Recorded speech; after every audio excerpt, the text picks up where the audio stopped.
I'm really pleased to have Ann Papayoti on the show today. She's written a book with a co-author called The Gift of Shift.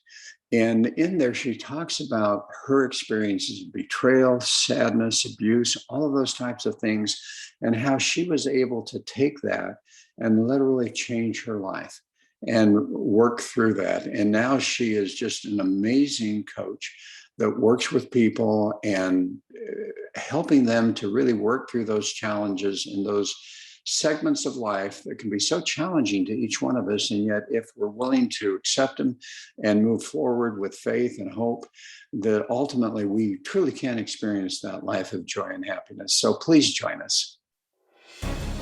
At the end of the day, it's not about what you have or even what you've accomplished. It's about what you've done with those accomplishments. It's about who you've lifted up, who you've made better. It's about what you've given back. Denzel Washington. Welcome to Inspire Vision. Our sole purpose is to elevate the lives of others and to inspire you to do the same. Ann, how are you doing? I'm doing great, Dr. Doug. How are you? Oh, I'm doing fantastic. Thanks. Hey, it's good to have us get here. The audience will laugh. Last time we did this, I forgot to record it. So we get to have another conversation. I'm just sorry they missed the first one. That's true. That's true. So your book, The Gift of Shift, some really interesting things in there that I know we're looking forward to talking about. But I'd love for you to share your journey with your audience, because you've gone through some amazing difficulties, which ultimately, as you share, have become strengths. So I'd love for you to share your journey with the audience. Absolutely. Well, I'm one of these people who actually had a very happy childhood, uneventful, just, kind of came from that lower middle class family. Dad worked for the phone company. Mom taught piano at home. My brother and I had everything we needed, not necessarily everything we wanted, but really just an uneventful life. And up until university. And I was, I think, 20 years old when I realized that life has a way of pulling us under. And unlike childhood, when if there was ever conflict and you had someone to help you resolve it, you went to the principal's office or a teacher sat you down or a parent, my best friend betrayed me. And she betrayed me with the man I thought I was going to marry, the boy. And so I lost the two people closest to me, and I lost them at the same time, and I lost them to one another. So I had no one to actually help me through that. And there was no resolution, no sitting down talking about it. I was just left alone and isolated with my thoughts and with my pain. And as hurtful as betrayal is, and we all know it's one of the most hurtful human emotions to experience, I made it about me. And that's the lesson that I learned from it. I made it about me. It was what was wrong with me. Was I not good enough? Was I not a good enough friend? Was I not pretty enough, smart enough? What was it about me that drove their choices? And what I learned, Dr. Doug, was that what anybody says or does is about them. That it took me a while to learn that.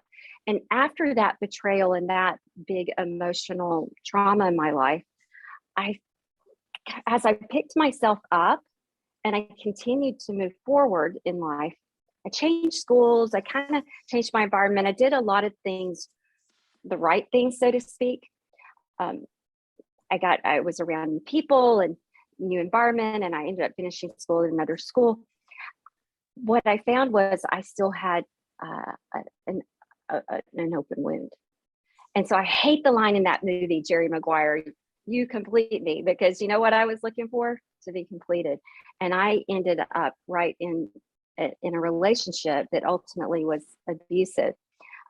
Anybody who's listening, who's in a relationship with the narcissistic abuse syndrome's a real thing. So I don't want to minimize that, but I'm not going to focus on that. What I want you to know from my story is when you come from a place of need or lack or want, and you're in a victim place, even though my life looked like on the outside that I was doing well, I was succeeding, achieving, moving forward, inside there was this place that needed completing. I fell for all the lines, all the right words that lifted me and filled me up. And ultimately, I had not completed myself. That was the problem. And that relationship led to the next thing and the next thing, until I finally had the greatest loss of my life, which was the death of my firstborn son. And after that loss, Dr. Doug, that started my journey of really looking in the mirror, if you will, and saying, and after I went through again, blaming myself and what was it about me, and challenging God, but that started these challenging questions that started moving me forward and creating a shift and a momentum in me. And it still took a little while, but I started standing up for myself, and I started remembering who I was before the initial betrayal and the initial trauma. And I started finding some resiliency. And when my second son was born, there was an opportunity. And I think change for anyone happens when we're ready, and opportunity, and those two things kind of cross paths at the same time.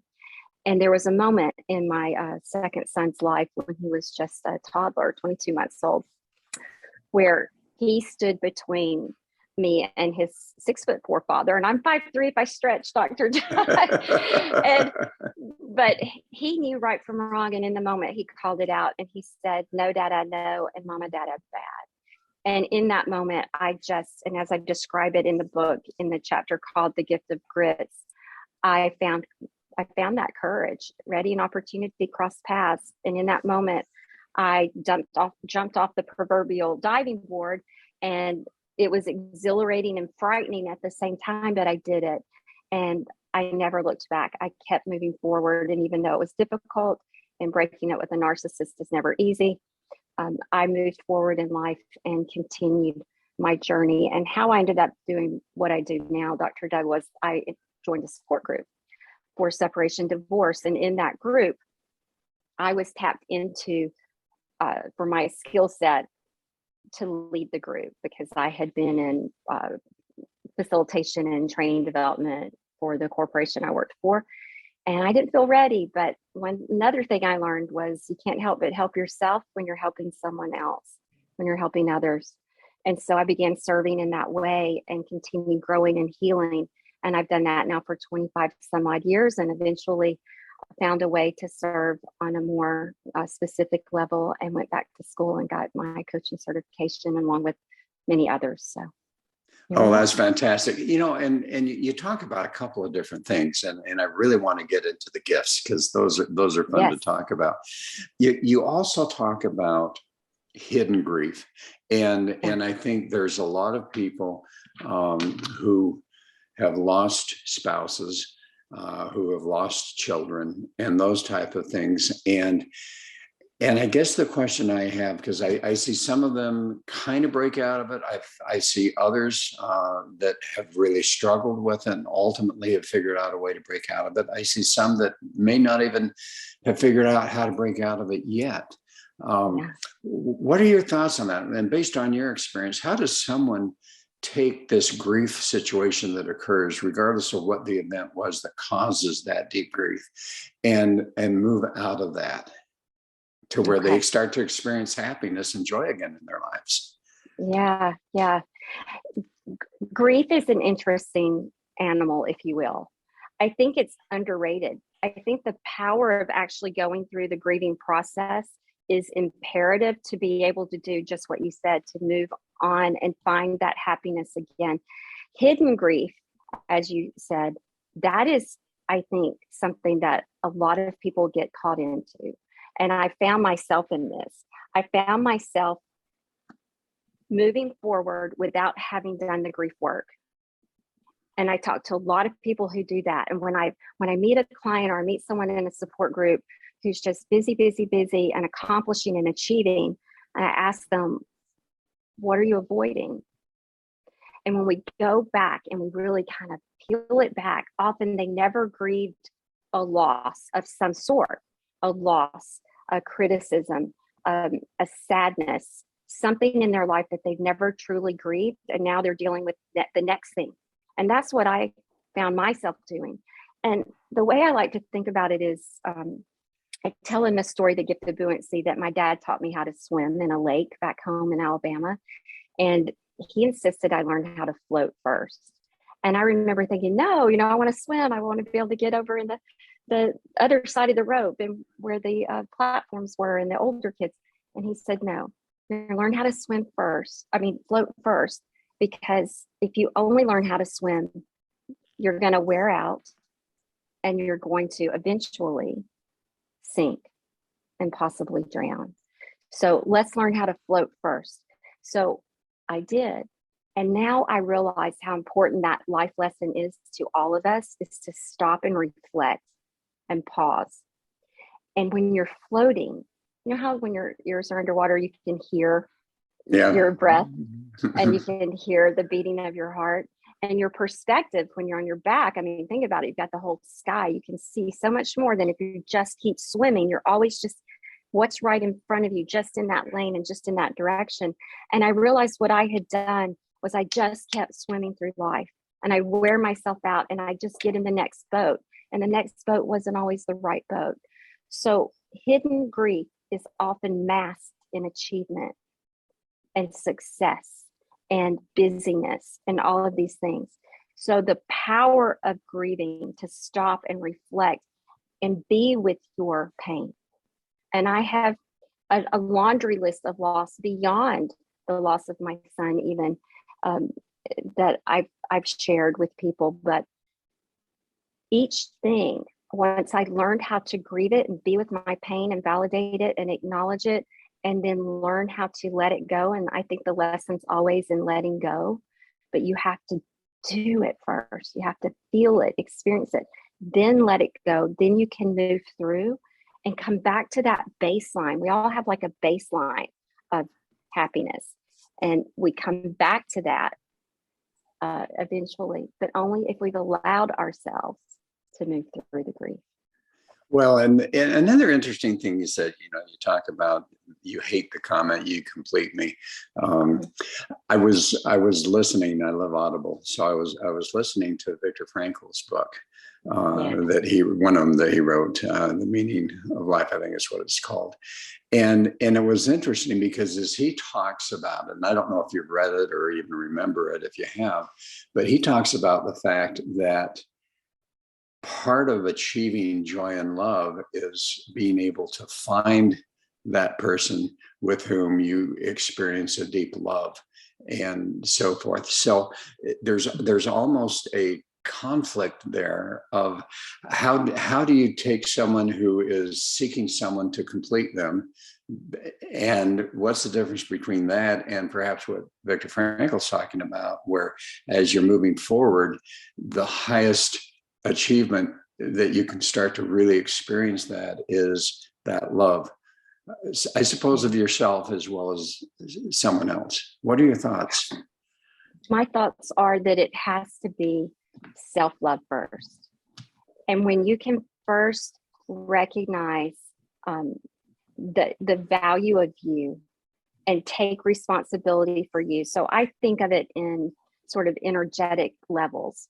So I think of, if we're in a victim level of energy, we don't see anyone else. We can't love anyone else, and we're not loving ourselves, right? So we're kind of in this darkness of helplessness and hopelessness and defeated kind of sense of life. And the next level of energy might be something like conflict thinking, where we're angry or frustrated. And now we might be thinking of someone else, but we're thinking in a way of blame and hate. And it's just negative. And both of those states are catabolic, and they're not moving us towards love in any way. But the first energetic level that I think of it as the sun versus the black hole. The sun, they're both two very powerful energetic forces. But the black hole is like sucks the life out of you. It's draining and constricting and dark. And the sunlight is expansive and nurturing and growth oriented. So if there's these two levels of kind of energetic thinking and being that kind of get sucked down in the black hole, the first level in the sunlight is simply, I'm going to take responsibility for me. Starts there. If I take responsibility for how I think and feel and show up in the world, I hope they're okay too, but this isn't about them yet. I can't even think about them yet. I got to think about me first. then once I've done that and I've learned to be responsible for me, now I can move up into love and a place of love and compassion energetically and think of others and serve others. And then I can even think of all of us and include myself. So I think it starts with recognizing where you're at, how it is not serving you.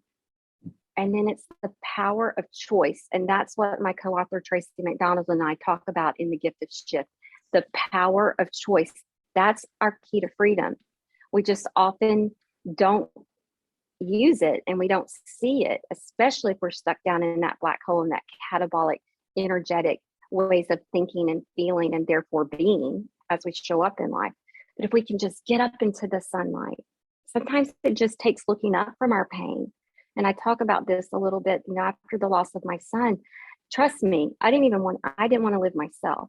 And I talk about grief like the rinse cycle in the washing machine. It starts spinning real fast, one direction, and it goes the other, and then it's that you're just getting beat against the sides, and then the door opens, and you think you're going to come out, and then you're stuck like a sock in the gasket, and then somebody slams the door, and here we go again.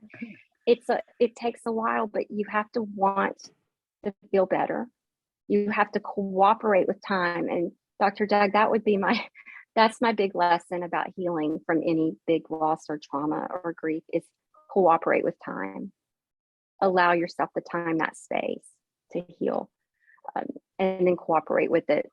Don't keep your wounds open by exposing yourself to the people, the places, the things that will put you in that negative place of thinking and feeling and being. But responsibility, and then comes love after that. Well, and I love your comment about the fact that we really do have that free choice. And I'm familiar with the saying that says, we're free to choose to act or to be acted upon. And I think that's so key, is we can either allow people to affect us, and we can choose to be in control and to act the way we want to. So I love that. So let's talk about the book. You've got a number of points and gifts, and I love how you've kind of had fun with naming the gifts. So let's talk about each of the gifts that you have shared in your book. Absolutely. So the first one of my stories, well, let me just start the first story, which is written by my co-author, but I think it's imperative that we start with that. The gift of NSYNC, not the band. So we're talking about the gift of synchronicity. It's really about how you notice life, because you've got to notice your life and pay attention to life before any of the others matter anyway. So do you see things as coincidences? Do you see them as synchronicities? It's just challenging your belief system, opening your mindset to even noticing your life. People have to wake up to living, right, Dr. Doug? Wake up to life before any of the rest of this is going to matter. And then the one of the chapters I share is the gift of a Band-Aid. And that's the one about the betrayal, and where I did learn what anyone else says or does is about them and not about me. It's about their fears and insecurities and hopes and desires or whatever. And the same is true in reverse. Anything I do is about me. It's not about someone else. It's where I'm at in the moment. If someone's rude to me in the grocery store, I now, from a place of love, can say, well, it's not because I did anything. I can stand back and from a place of love and compassion say, I wonder what their story is. I wonder what their morning was like. And that's how we can express differently when we have self-awareness and we have these kinds of lessons, in our consciousness. Then we can stay here energetically, even though someone else is lower in the catabolic energies.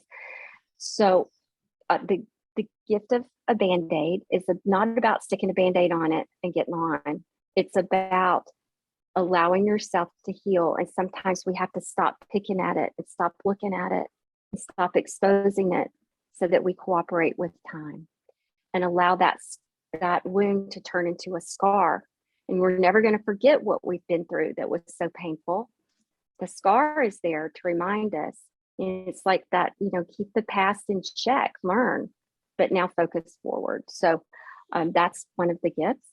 Okay, so let me ask you a question about that, because you talk about the Band-Aid, you need to just let it go. And we talk about victimhood. And I think Yeah. so many times people find themselves unknowingly in victimhood. Yeah. How do they get out of it? Or is that part of one of your other gifts? Um, we talk about that through a lot of things, but it starts with awareness. You have to recognize you're there when something has happened to us, and we're at the effect of it, right? And Yes. so that what the event, whatever it was, in this case, the betrayal, it's happened, it's done. Pain is inevitable, suffering is optional, as I know you and I both probably agree and believe. The pain had happened, boom. Had I allowed myself to experience it, feel it, validate the loss of these two people important in my life and the pain that caused me, but grieved it, allowed myself to have a scar from it and then move on. But I didn't. I allowed myself to suffer because why? My thoughts, the rumination, the constant thinking about it, the story I made up about the event that was long gone, and how I kept telling myself, so to get out of victimhood, we have to stop victimizing ourselves. The betrayal became a self-inflicted wound.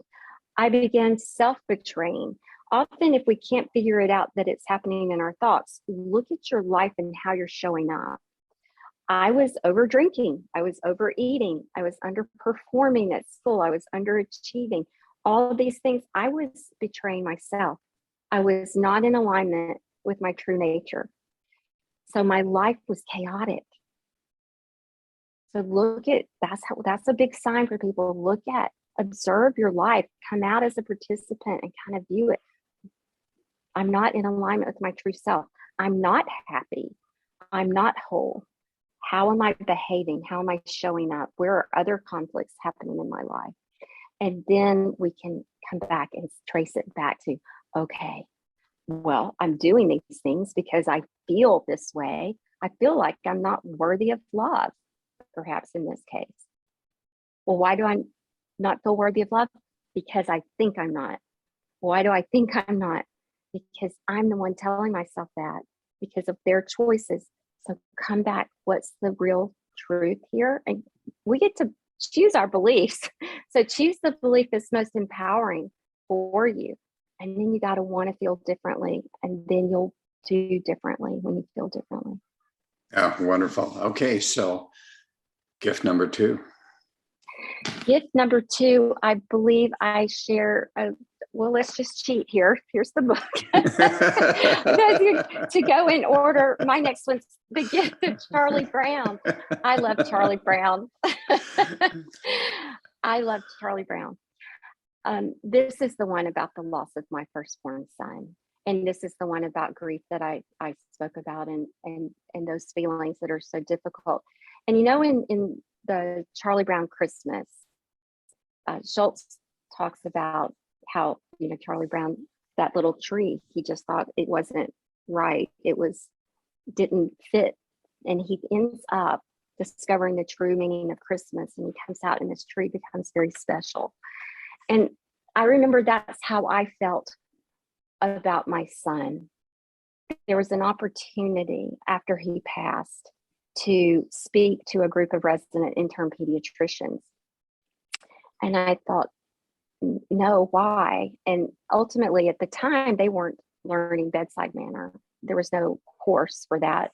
They were learning how to be surgeons and doctors and the things that they needed to do to care for the children.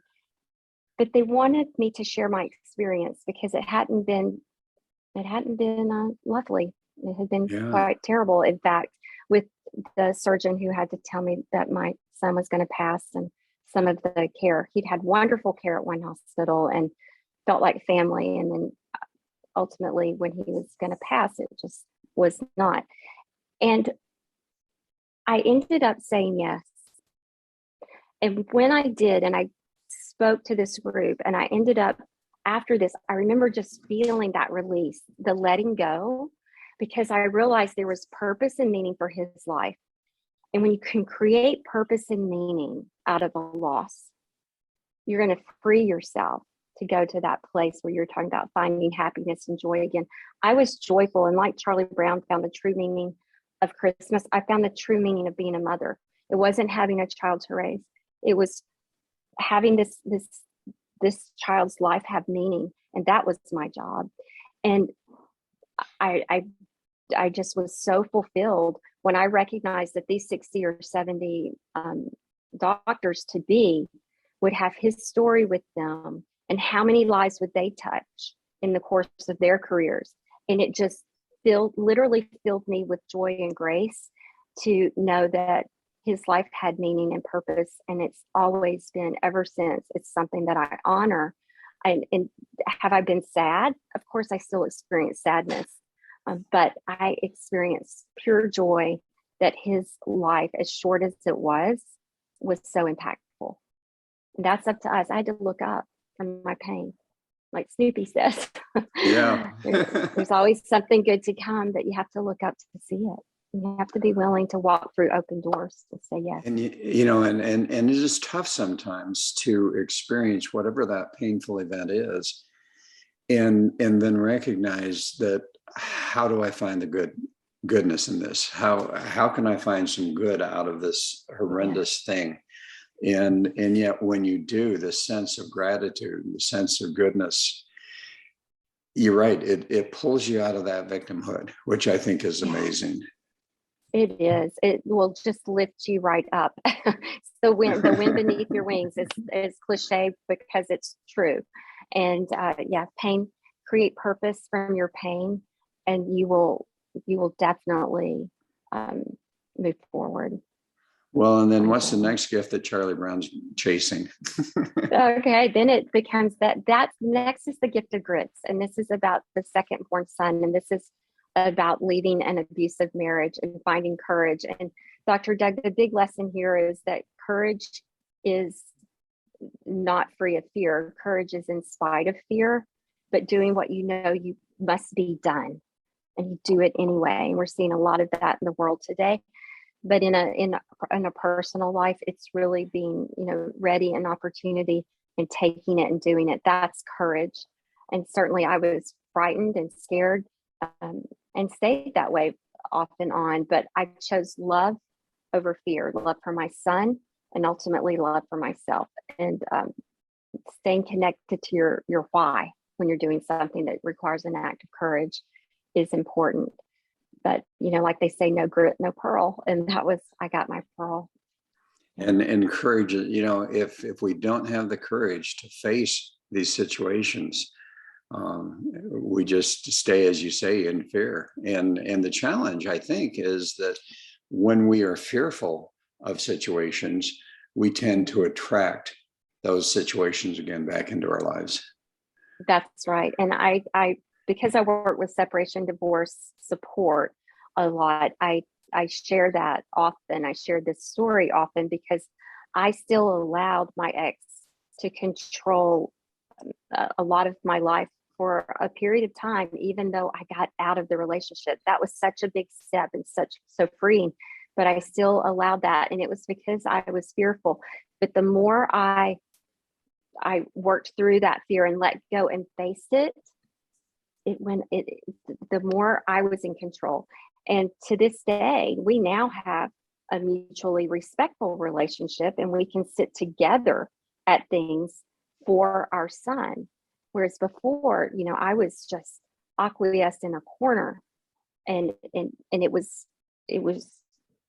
something that I would have never imagined we could have ended up where we are now. But it was me who had to change. Not up to him to change. I had to change how I showed up, which changed the relationship altogether. And what's interesting, I've observed this recently, that when we find ourselves in that victim mode, and we don't make that change, then other people surrounding us, if they tend to be narcissistic, if they tend to be bullies, if they tend to want to hurt, they pick up on that. And so that just continues and continues and continues. And as you say, once you really healed yourself, now you walk into a situation with your former husband, he can't do that to you anymore. And I suspect that he picked up on it. Oh, exactly. That's it. Again, it's energy, right? Energy is contagious. I think. But an abuser has to have a victim. Yeah. And so, they or a controller has to have someone who can be controlled, however you want to look at it, or a rescuer has to have someone to save, whatever it is. And if you're the one that's in that victim place, you're going to attract one of those people. And it's you who has to change. That's that taking responsibility for you. They may or may not ever change, but that's not that. Again, it's not about them. Hope they're okay too. But I'm gonna take responsibility for me, and I'm moving on up. Yeah. Good. Grit. All right. The courage. All right. Next. Next is the gift of buoyancy that I began talking about my dad teaching me that lesson that is so foundational now to my life's work, to get people to float first instead of just keep swimming. Because I meet a lot of people in burnout and overwhelm and stressed out. And when we go back, there's often hidden grief. This one, ultimately, this story is about holding on to the buoyancy of hope. Because in my second marriage, my current marriage, he would want me to say, we had a son together as well. And unfortunately, he with struggles now. Well, he's doing great, but he struggled early on with medical conditions like epilepsy. And he had learning struggles and challenges, ADD, and high functioning Asperger's, which created a lot of social and academic struggles and medical struggles in his life. And the seizures were to a point where we thought we were facing brain surgery because we could not get them under control with medications. And I was just holding on to anything but easy to sink. But one day I remember the neurologist coming in the hospital. He was in and out of the hospital most of his early childhood. And he said something in that moment about the type of epilepsy because they hadn't been able to label him. He said, but there's a lot of these just unknowns, and they just, sometimes the kids just outgrow them by the time they hit puberty, and we just can't explain it. But just in saying that, I finally had hope, that there was some kind of hope that this wasn't a lifelong sentence for my son. And that became my buoy to rest on, was hope. And you know what? Hope floats when everything else don't. So I chose to float. I said, I'm going to float on this. And we had several more years of struggles, and he had meltdowns. I had meltdowns. There's a lot of things, but I held on to that hope.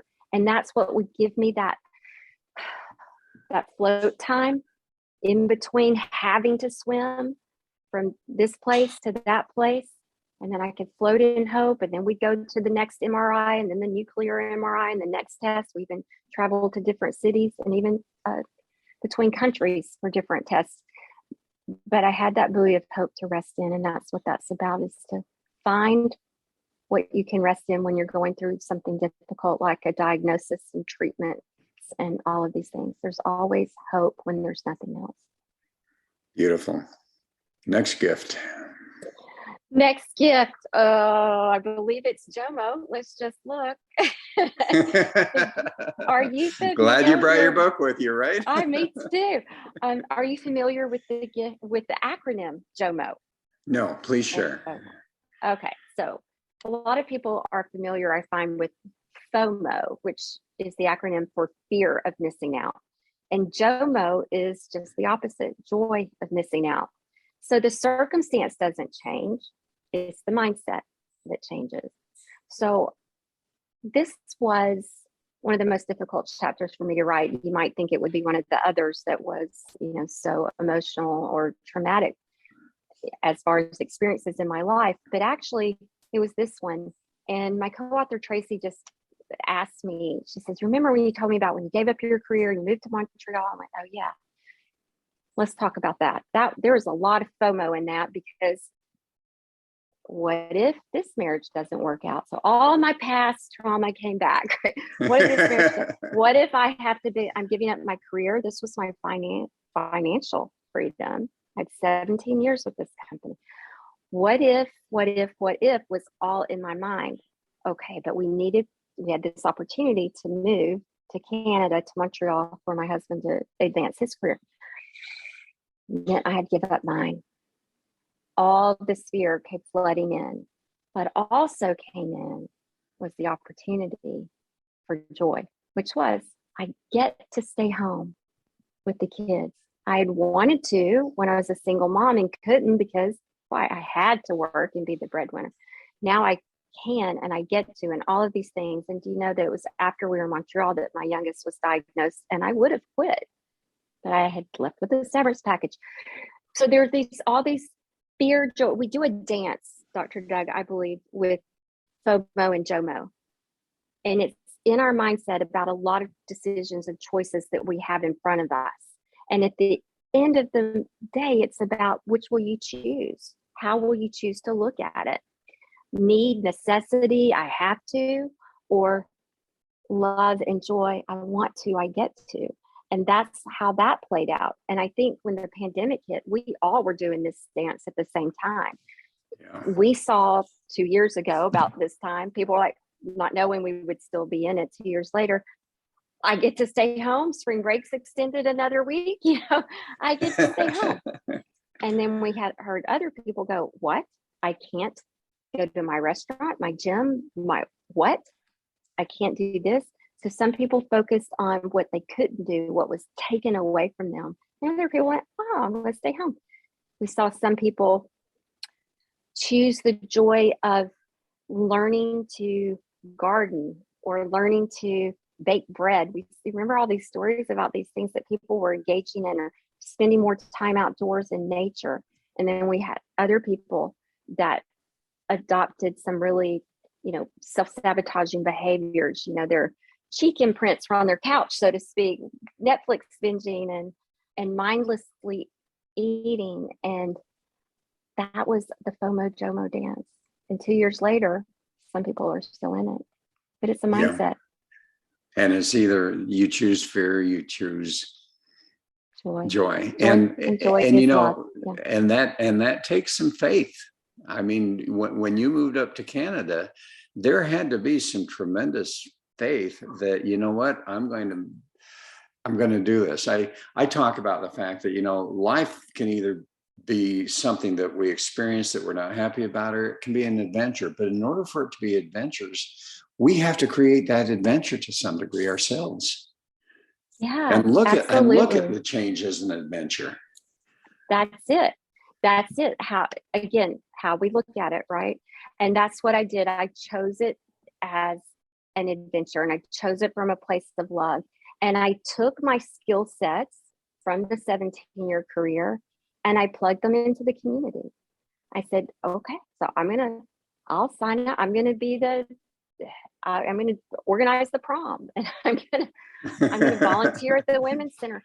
I wanted to keep contributing. It was just in a different way.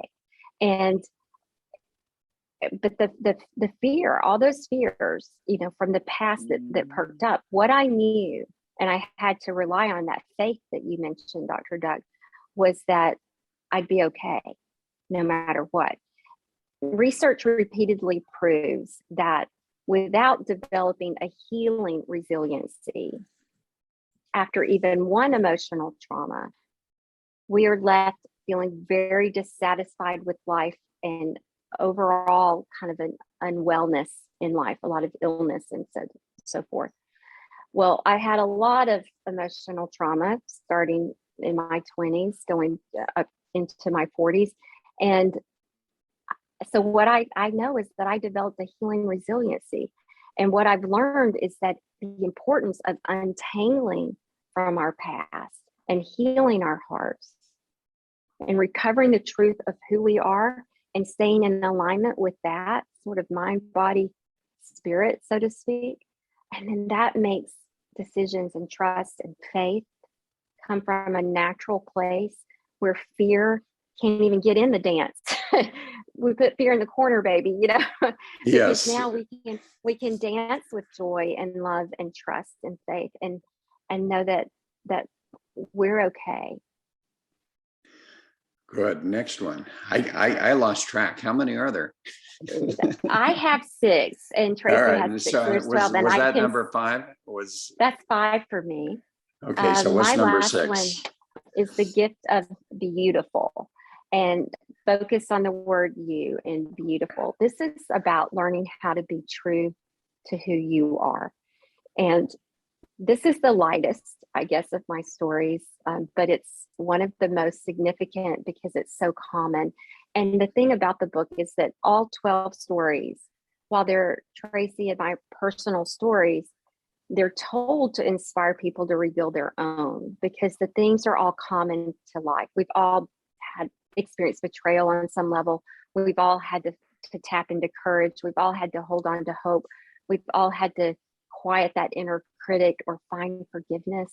And we've all had to figure out how to be true to ourselves. So this last chapter, The Gift of Beautiful, is I tell the story of my husband and I being compatible on all the main major things in life. He's Greek, I'm an Alabama girl, but at the end of the day, we had all these same common, when you look at the deal breaker values, we were equally yoked. But I didn't realize how those little things, like those roommate issues, really can build resistance and walls and chasms, big divides in relationships. And I didn't realize what a big value time was for me, on time. So my dad had taught me that if you're not early, you are late. Well, my husband didn't get that same lesson. And we were at a, he had the habit of getting in the shower at the time that we're supposed to leave the house. And it's just, okay. And I had developed this pattern of being frustrated by it. And being like the lioness in the cage, pacing, nagging, whoa, whoa, whoa, boom, boom, boom, boom. So there was, again, ready an opportunity, cross paths. And we were in a hotel to go to a wedding. And he's getting ready to take a nap. I'm like, you need to be getting in the shower. But I'm thinking, okay, I'm not. And I decided that day, I'm going to do me. He can do him. And I went on to the wedding on time, took the hotel shuttle, and he showed up at the reception looking like the groom left at the altar. And what we learned from that day was, I decided to say I do to me from that day forward. I wasn't frustrated. I wasn't pacing. I honored me and my values, and I allowed him to do his. And when we came back together after that, what we figured out is he's going to start stepping it up for things that really matter, for things that are important for us to do together.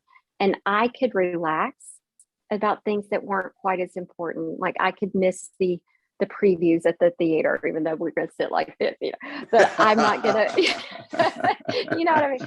But we learned to do that dance a little differently. But you know what? Working with a lot of separation and divorce, I do find a lot of people have these things that have built up things, values. And it goes back to values and having a difference in things like how you look at time, because what I interpreted it as him disrespecting me.